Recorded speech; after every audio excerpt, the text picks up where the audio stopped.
Hello students, welcome to the channel education cup. आज हम एक नया चैप्टर स्टार्ट करने वाले हैं। आई होप आपको नंबर सिस्टम पूरा क्लियर हो गया होगा।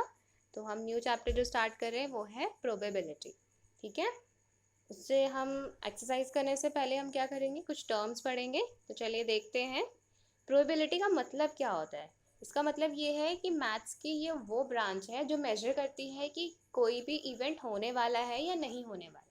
ठीक है, फॉर एग्जाम्पल हम ऐसे बहुत सारी बात करते हैं कि आज बारिश होगी नहीं होगी, तो वो क्या होता है, प्रोबेबल होता है। हो सकता है होगी भी, हो सकता है नहीं होगी।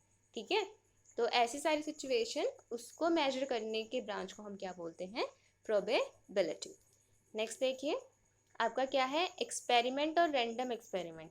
इसका मतलब क्या है कि आप क्या है, फॉर एग्जाम्पल मान लीजिए अगर आपकी कोई गेम चल रही है, ठीक है ना, उसमें आपको जीतना है, तो आपने कॉइन फ्लिप किया। तो आपका अगर जो फेवरेबल पार्ट है वो है हेड, तो आपने ऐसा नहीं किया कि हेड ही हाथ में रखा हुआ है, ठीक है, और उसी साइड को फ्लिप करके आपने दिखा दिया, तो वो आपका रैंडम एक्सपेरिमेंट नहीं होगा। अगर आप कॉइन को फ्रीली फ्लिप होके आने देंगे, फिर देखेंगे कि क्या रिजल्ट आता है, तो उसे हम क्या बोलेंगे, रैंडम एक्सपेरिमेंट, यानी बिना बायस हुए। ठीक है, नेक्स्ट हम देखते हैं एलिमेंट्री इवेंट। देखिए, एलिमेंट्री इवेंट में क्या है कि आप कोई भी एक जो है ट्रायल करते हैं, ठीक है ना। जैसे फॉर एग्जांपल आपने एक ही कॉइन लिया है, अगर आप उसको टॉस करेंगे तो या तो आपको क्या मिलेगा, हेड, या फिर क्या मिलेगा, टेल। तो आपने एक ही इवेंट सेलेक्ट किया है, एक ही ट्रायल लिया है, दैट इज वन कॉइन, तो वो आपका क्या हुआ, एलिमेंट्री इवेंट। कंपाउंड, कंपाउंड का मतलब भी क्या होता है, बहुत सारे, टू और मोर। मान लीजिए अगर आपने दो कॉइन लिया है, फिर उसमें आप देखते हैं कि किस में हेड आया किस में टेल आया, तो ये क्या है आपका कंपाउंड इवेंट। ठीक है, फॉर एग्जाम्पल अगर आपने टू डाइस थ्रो की है, तो उसमें क्या आ रहा है आपका, किसी डाइस में 6 आया, किस में 1 आया है, ठीक है ना। तो ये क्या है, हम दो इवेंट को एक साथ देख रहे हैं, तो आपके वो कौन से इवेंट हो गए, कंपाउंड इवेंट। नेक्स्ट देखिए क्या है, सैम्पल स्पेस। सैम्पल स्पेस का मतलब है, मान लीजिए जितने भी एक इवेंट में पॉसिबल आउटकम हो सकते हैं, उसे हम क्या बोलते हैं, सैम्पल स्पेस। फॉर एग्जाम्पल आपने मान लीजिए एक क्वाइन लिया है, तो एक क्वाइन में कौन कौन से पॉसिबल आउटकम हो सकते हैं, या तो हेड आएगा या टेल आएगा। ठीक है, तो इसको हम क्या बोलते हैं, सैम्पल स्पेस। जो टोटल पॉसिबल आउटकम्स हैं उसे हम क्या बोलते हैं, सैम्पल स्पेस। और पूरे सैम्पल स्पेस यानी पूरे जो आउटकम्स का जो टोटल होता है वो क्या होता है, 1। ठीक है,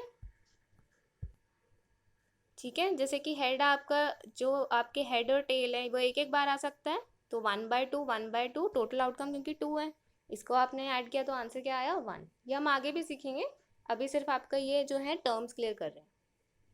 प्रोबेबिलिटी ऑफ एन इवेंट, यानी ये इसका फॉर्मूला है कि अगर आप प्रोबेबिलिटी कैलकुलेट करते हैं किसी भी इवेंट का, तो कैसे करते हैं, फेवरेबल नंबर ऑफ आउटकम। जैसे कि यहाँ पे ये था, अगर मैं हेड का देखूँ, फेवरेबल आउटकम क्या है, 1 upon total number of outcome.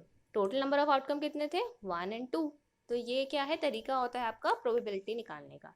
ठीक है, वही सेम फॉर्मूला है कि कितने बार आपने ट्रायल किया, ठीक है, नंबर ऑफ ट्रायल में हेड मान लीजिए कितनी बार आया, 1 बार, और टोटल ट्रायल कितने थे, यानी टोटल नंबर ऑफ ट्रायल कितने थे, ट्रायल का मतलब यहाँ पे क्या है, टोटल आउटकम्स कितने थे, 2। ठीक है, हाँ जी, नेक्स्ट हम बात करेंगे प्रोबेबिलिटी रूल्स की। देखिए, अगर आप किसी भी इवेंट का प्रोबेबिलिटी निकालते हैं, तो उसकी वैल्यू 0 1 या इनके बीच में लाई करती है, कभी भी 0 से लेस नहीं हो सकती, कभी भी 1 से ज़्यादा नहीं हो सकती। ठीक है, हमने ऊपर अभी देखा भी, सैम्पल स्पेस यानी टोटल पॉसिबल आउटकम्स का सम ही क्या होता है, 1। तो कोई भी अगर आप प्रोबेबिलिटी की वैल्यू कैलकुलेट कर रहे हैं, तो या तो उसकी वैल्यू 0 आएगी, 1 आ सकती है, या इनके बिटवीन आ सकती है। ठीक है, 1 से ग्रेटर नहीं, 0 से स्मॉलर नहीं। नेक्स्ट, जो इवेंट होने ही वाला है, श्योर इवेंट, उसकी प्रोबेबिलिटी क्या है, 1।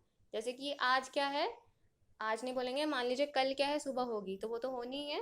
ठीक है, तो श्योर इवेंट है, तो इसका मतलब उसकी प्रोबेबिलिटी क्या है, 1। नेक्स्ट, इम्पॉसिबल इवेंट, जो कभी हो नहीं सकता, मान लीजिए आपके 100 में से 110 आ ही नहीं सकते, तो इम्पॉसिबल इवेंट है, तो इसकी जो प्रोबेबिलिटी क्या होगी, 0। Clear. Probability of happening of an event, कि कोई इवेंट होगा, या plus probability of non happening of an event, कोई इवेंट नहीं होगा, इनका सम क्या होता है, हमेशा 1। ठीक है, ये आपका इसी से रिलेटेड है, सैम्पल स्पेस से रिलेटेड है, आगे जब हम क्वेश्चन करेंगे तो आपको ये अच्छे से क्लियर हो जाएगा। जैसे आप एग्जांपल देख लीजिए, अगर कोई इवेंट हैपन होने वाला है उसकी प्रोबेबिलिटी 0.6 है, ठीक है, तो हमें निकालना है कि इवेंट नहीं होगा उसकी प्रोबेबिलिटी क्या होगी। तो आप क्या करेंगे, सिंपल, ये जो प्रोबेबिलिटी आई है 0.6, इसको 1 में से माइनस कर देंगे, तो 0.4 है उस चीज़ की प्रोबेबिलिटी कि वो नहीं होगी। आई होप आपको ये सारे टर्म्स क्लियर हो गए होंगे और प्रोबेबिलिटी के रूल्स भी। नेक्स्ट क्लास में हम एनसीईआरटी नहीं करेंगे, पहले हम वो क्वेश्चन करेंगे जो एग्ज़ाम ओरिएंटेड है या लास्ट ईयर एग्ज़ाम में आए हैं, ठीक है, उसके बाद मैं जो है एनसीईआरटी टेकअप करूँगी। ओके, सो अगर आपको समझ आ रहा है, so do like share and subscribe. Thank you.